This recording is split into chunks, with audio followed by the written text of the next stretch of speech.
Sendiri telah menyebut bahawa manifesto itu bukan kitab suci.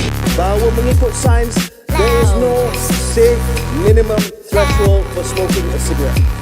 Rokoklah sampai bila-bila. Rokoklah sampai mati nanti. Terima kasih Yang Amat Berhormat Perdana Menteri. 2 hari yang lepas Yang Amat Berhormat sendiri telah menyebut bahawa manifesto itu bukan kitab suci tetapi panduan sahaja, dan ada janji yang tak dapat ditunaikan sepenuhnya seperti pelantikan speaker tidak di kalangan ahli Dewan Rakyat. Jadi saya nak tahu daripada Yang Amat Berhormat berapa banyak lagi janji yang akan jatuh dalam kategori tersebut, bukannya kitab suci tapi hanya panduan saja. Semalam saya tanya Menteri Pendidikan berkenaan dengan janji PTPTN hanya perlu bayar apabila gaji mencecah RM4,000 sebulan. Itu pun masih lagi dalam kajian, tinggal lagi 30 hari Yang Amat Berhormat, dan ada janji yang mungkin Yang Amat Berhormat sendiri rasa boleh memudaratkan ekonomi negara seperti gaji minimum pada paras RM1,500 dan sebagainya. Jadi saya minta jawapan daripada Yang Amat Berhormat, yang mana janji yang dikatakan janji akan ditunaikan dan yang mana hanya panduan saja. Sebenarnya betul, saya tak sedar bahawa ahli yang berhormat anggap manifesto itu sebagai buku suci. Tetapi kalaupun dia anggap demikian, kami di sebelah sini menganggap ini adalah manifesto, tidaklah mengikat kita sehingga tak boleh bergerak. Apabila kita cuba laksanakan, kita dapati banyak rintangan. Umpamanya undang-undang lama yang digubal oleh bekas kerajaan dulu juga menjadi halangan. Pegawai-pegawai yang dahulu bersih daripada bermacam jenayah sekarang ini tidak dapat melaksanakan tugas-tugas mereka dan mereka perlu ditukar. Dan ada pula pegawai yang mengganti tidak punyai pengalaman secukupnya. Semua ini menjadi halangan terhadap pelaksanaan janji kami. Dan kalau kami berdosa, kami tangguhlah. Kita sama-sama. Tapi kita tak anggap manifesto sebagai Quran ataupun Bible. Jadi bila kita sampai kepada rintangan, kita perlu cari jalan lain untuk mengatasinya. Terima kasih. Individual liberty of a person in this country is at stake. Hari ini you kata rokok, esok apa janji tak ada, bukan untuk arak, bukan untuk judi. Ahli-ahli Dewan Negara, Rakyat kena faham, Malaysia ini 71% bumi putera Islam. Kita buat undang-undang ini sekarang. Apa liberty saya sebagai seorang bukan bumi putera tetapi orang Malaysia untuk masa depan yang akan datang? Pencerahan. Boleh. Just complete isu yang berkaitan dengan artikel 5 ini. Soal kebebasan. Kebebasan kita assume, andaian dia adalah bahawa bila kita memilih untuk merokok, kita akan kekal ada free agency. Kita akan kekal ada kebebasan untuk terus memilih untuk rokok. Sekali lagi saya sebut bukti saintifik, 80 hingga 90% kadar ketagihan nikotin. Tadi Kuala Langat cakap, lepas ni slippery slope. Lepas ni arak pula. Lepas ni gambling pula. Saya nak bagi tahu bahawa mengikut sains, there is no safe minimum threshold for smoking a cigarette. That's why. There is no safe minimum level of smoking a tobacco cigarette. Sebab itu rokok adalah lain daripada contohnya arak. Arak memang Islam tak boleh. Tapi there are safe acceptable levels for people to drink should you choose to drink alcohol. So we are not interested. There is no slippery slope here. We are very clear on the fact that there is no safe minimum threshold for smoking a cigarette. Menteri belum jawab soalan implikasi keuangan. Ada tak? Saya sebut implikasi keuangan, the last part of the question.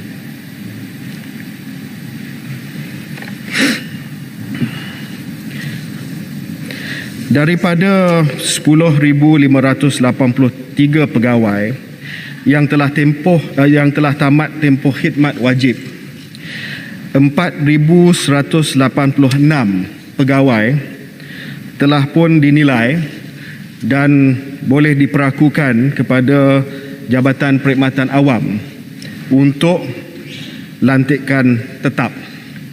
Jumlah yang diperlukan untuk tahun depan, permohonan 4,186 perjawatan pelantikan tetap yang meliputi 3,586 pegawai perubatan, 300 pegawai pergigian, 300 pegawai farmasi adalah 370,485,089 ringgit. Terima kasih. Terima kasih Yang Berhormat Menteri atas penjelasan itu, dan saya juga mengalu-alukan ada keputusan Jemaah Menteri dan kesungguhan untuk melaksanakan.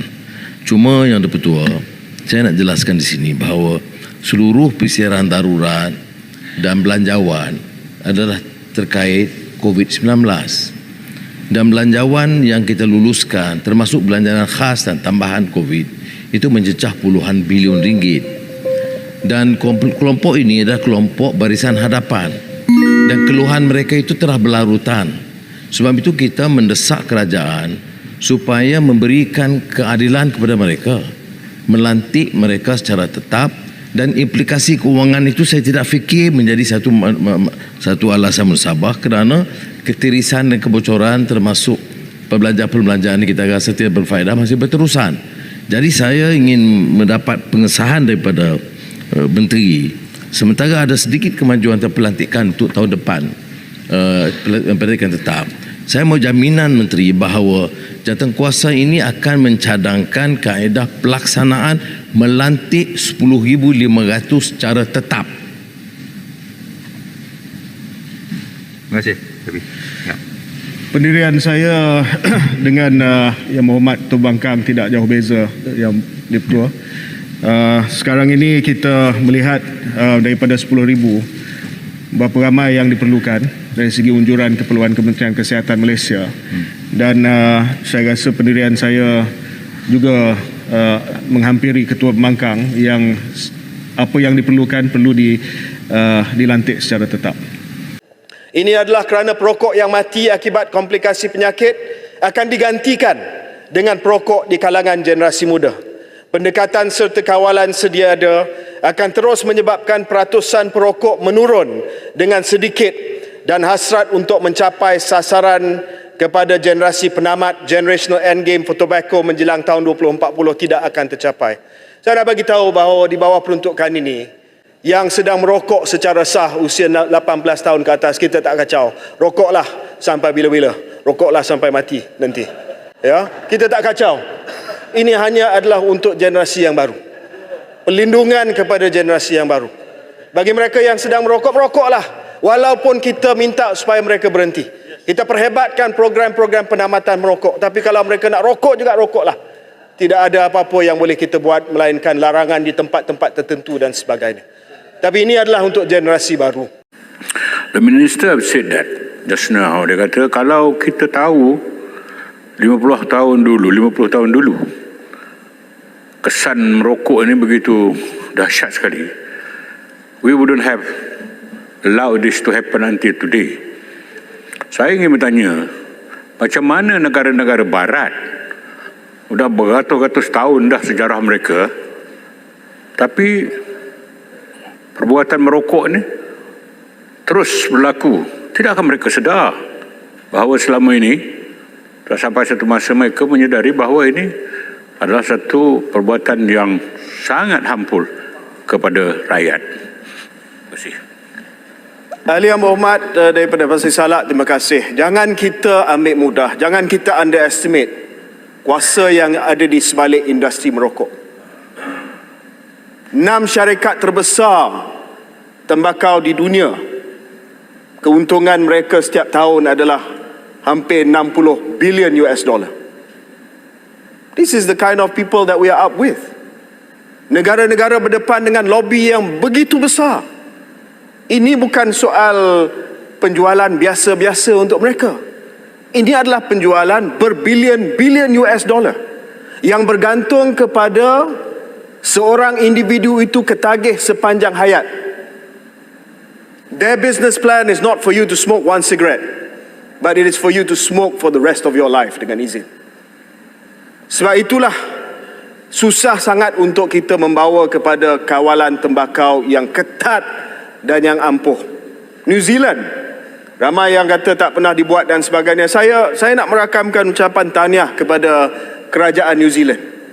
Kerajaan New Zealand walaupun ada perbezaan sedikit seperti mana yang dibangkitkan oleh beberapa ahli parlimen, mereka juga bawa generational endgame. Cuma mereka kata yang lahir selepas 2009 tak boleh dijual rokok selepas ini. So we are not the only one. Tadi ada yang kata kenapa kita nak buat eksperimen dan sebagainya. Kenapa tidak kita jadi peneraju dalam dunia? Kenapa kita kena ikut saja seperti mana yang Gopeng kata tadi? Kenapa tidak untuk benda yang baik? Malaysia tunjuk bahawa kita boleh bawa penamatan kepada perkara yang sangat mudarat kepada kesihatan orang awam ini. I'll just like to highlight the argument bahawa ianya merupakan satu perkara yang adiktif dan bila seseorang mula merokok maka dia merokok for life atas sebab dia addicted. Saya pernah merokok semasa di sekolah dulu, tingkatan 3 sampai tingkatan masuk universiti di UK. Saya berhenti. Lepas tu balik daripada UK, saya kerja dengan Petronas, saya merokok kembali. Dan selepas itu, selepas beberapa tahun, saya berhenti sekali lagi. So maksudnya, it's a choice. Walaupun kita boleh katakan ya betul ianya adiktif dan sukar untuk berhenti dan sebagainya, tetapi kalau Yang Berhormat Menteri tanya yang merokok sekarang ini, mereka akan menjawab, I choose to smoke. Bukan satu ketagihan yang seperti mana dengan dadah dan sebagainya. Namun demikian, saya setuju dengan tujuan dan cita-cita di sebalik rang undang-undang ini. Dan saya ucapkan terima kasihlah bahawa ianya akan dibawa kepada jawatan kuasa pilihan khas untuk dibahas lebih-lebih lagi dari sudut undang-undangnya dan sebagainya. But we must not, exaggerate from my perspective lah, the extent of addiction because many choose to carry on smoking. Sama ada dia isap rokok biasa ke, dia isap curut sigar ke, dia isap pipe ke, dia pilih untuk nak merokok. Saya boleh sokong dan setuju bahawa but you do not have the right to injure others. Betul. And itu di situlah yang adanya soal kawalan di mana nak merokok dan sebagainya, yang jarak 3 meter dan sebagainya lah. Itu semua. So bila kita nak bahas persoalan ini, I don't think we should over exaggerate because people who smoke can stop when they choose to stop, and many have done so. I don't know whether you used to be a smoker, Yang Berhormat Rembau. You look like one, but minta tarik balik minta tarik balik sangkaan jahat yang because I don't know what he means by you look like one. Nampak macam budak nakal jugalah. Minta tarik balik sangkaan jahat. Okey, tarik balik. Menteri, okey, minta Yang satu lagi. Salam amat berani, bukan saja dia merokok kat Petronas lagi. Dahaga attention haus takkan hilang. Perangai macam Najah, hidup takkan senang. Hidup takkan senang. Dahaga attention haus takkan hilang. Perangai macam Najah, hidup takkan senang. Hidup takkan senang.